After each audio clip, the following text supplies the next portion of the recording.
My dear students, today I would like to discuss introduction of chromatography with you people. In our Karnataka University Dharwad UG students, for B.Sc 5th semester UG students, in paper 2 chemistry, one analytical chapter is there. In that, mainly we are going to discuss many concepts related to chromatography. So before you are going to learn about different types of chromatography and its application, you must know the basics of chromatography first. When we come to chromatography, this technique is introduced by M.Sc.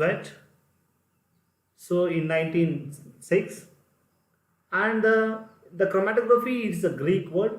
So chromo means color and graph means writing.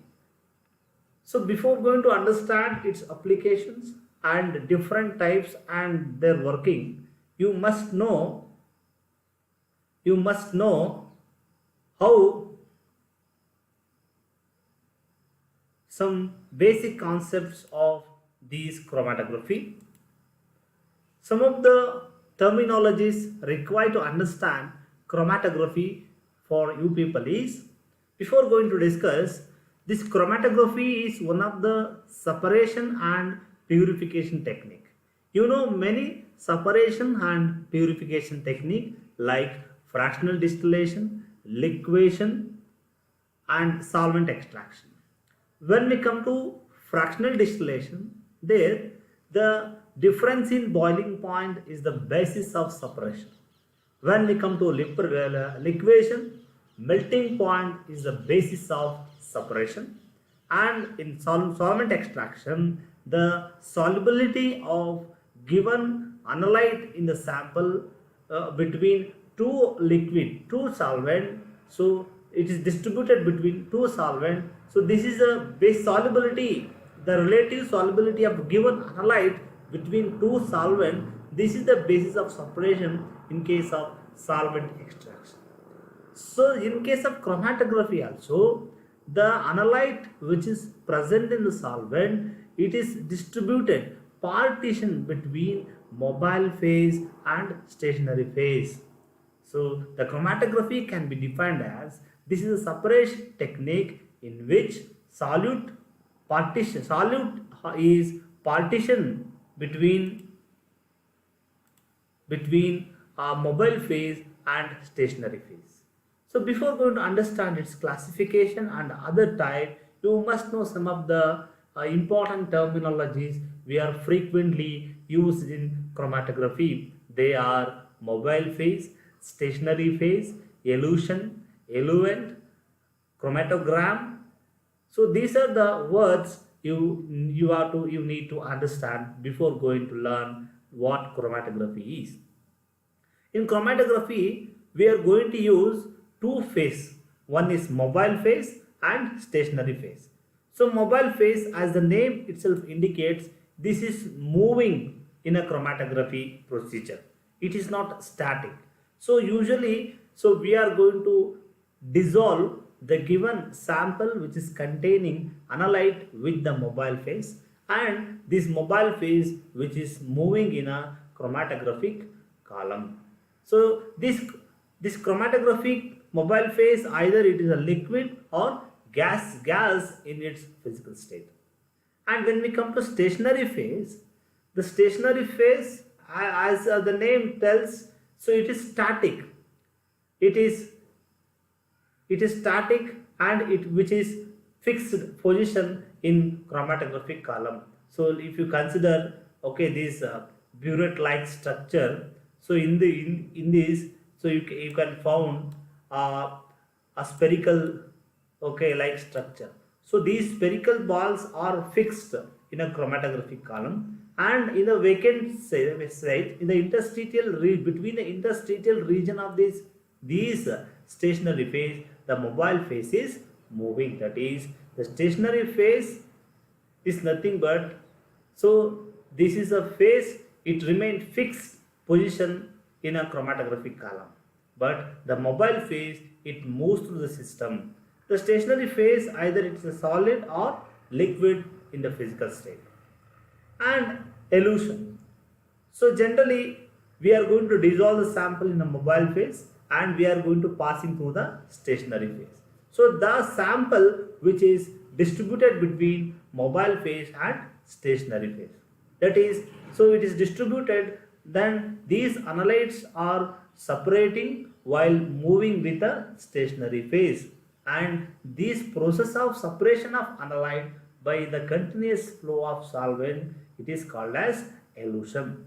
And for elution we are going to use the solvent, okay, that is called as eluting agent. Sometimes the mobile phase act as eluting agent, or so we are going to use a separate eluting agent. It is depends on the nature of stationary phase we are going to selecting or the nature of sample we are going to use in this experiment. The next one is chromatograph.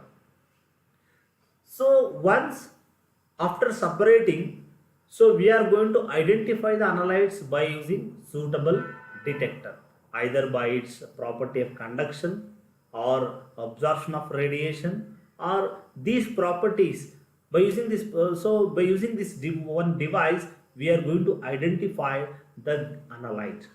So, and after identifying, we are going to write the graph of time or volume of applied mobile phase versus the property of the given analyte, which is that is called as detector response in the y-axis and time or volume in the applied mobile phase. So this graphical representation of detector response versus time or volume, so this is called as chromatogram. And retention time and retention volume. Retention time means, so in the retention time, so when we apply the sample, so sample in a chromatographic procedure, it passes from the point of injection and it reaches the detector. So the time taken by the given mobile phase to passes from the point of injection where you injected the sample or where you added the sample to the point of detector is called as retention time. And so in that time the amount of volume required, so this is called as retention volume, that is the volume of a mobile phase needed to move a solute from solute is also called as analyte from its point of injection to point of detector. Next, let us see the classification of chromatography. This chromatography classified into various types based on other many criteria. The first criteria we are going to considering the classification of chromatography is, so it is based on the contact between mobile phase and stationary phase. Based on this, we are going to classify the given chromatographic technique into two types. The one is column chromatography and planar chromatography. So in column chromatography, just observe the diagram. So this is imagine, so this is just like a burette. So in that burette we filled a solid material called stationary phase and we are passing a liquid, that is mobile phase along with the analyte through this. So here you can observe the different color. Each color indicates different analytes. That is, so in this case, the stationary phase which is resided in the column and the mobile phase is moving through the stationary phase. That's why this is called as column chromatography. But in case of planar chromatography, just observe these two diagram here. In this case, so here we kept this, okay, mobile phase which dissolves the analyte sample here, okay, and here through by using a dropper we are going to introduce mobile phase containing a sample through this spherical paper.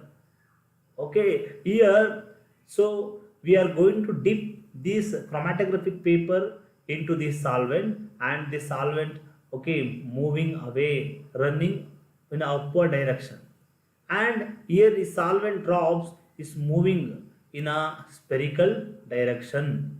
So here just observe here the stationary phase which is fixed on a planar surface, before the stationary phase which is fixed in a cylindrical surface, that is column which is fixed in a column, that is called as, it is column chromatography here, which is fixed in a planar surface, that is paper, that is it's called as planar chromatography. So next, another type of classification. So this type of classification is based on the chemical and physical interaction which is takes place between the given sample and the stationary phase, the given sample and mobile phase. Based on this, we are classifying the chromatographic techniques based on physical and chemical mechanism responsible for the separation. We are classifying into four types. They are adsorption chromatography, partition chromatography, ion exchange chromatography, and size exclusion chromatography. So we are going to discuss all types of chromatography in detail in the next video. So this is the second type of classification based on physical and chemical mechanism. Then the next type of classification is classification based on combination of mobile phase and stationary phase. So based on the combination, that is based on the physical state, so we are classifying the chromatography into 5 different types, that is column chromatography, paper chromatography, ion exchange chromatography, gas chromatography, and high performance liquid chromatography. That means you just observe here, in this column chromatography usually the stationary phase is a solid and the mobile phase is a liquid. But in case of gas chromatography, the stationary phase is solid or liquid, but the mobile phase is a gas. And we are going to do the same gas chromatography under high pressure. That's why it is called as high performance liquid chromatography. That means the third type of classification is, it is depends on the physical state of mobile phase and stationary phase used, and the various combination. Based on this various combination, we are classified into 5 categories, that is column chromatography, paper chromatography, ion exchange chromatography, gas chromatography, and high performance chromatography. So dear students, this is just introductory part of chromatography. In the next video, we are going to discuss all the types of chromatographic techniques one by one in detail. So watch the next video and please subscribe my video in the YouTube. Thank you. Study well.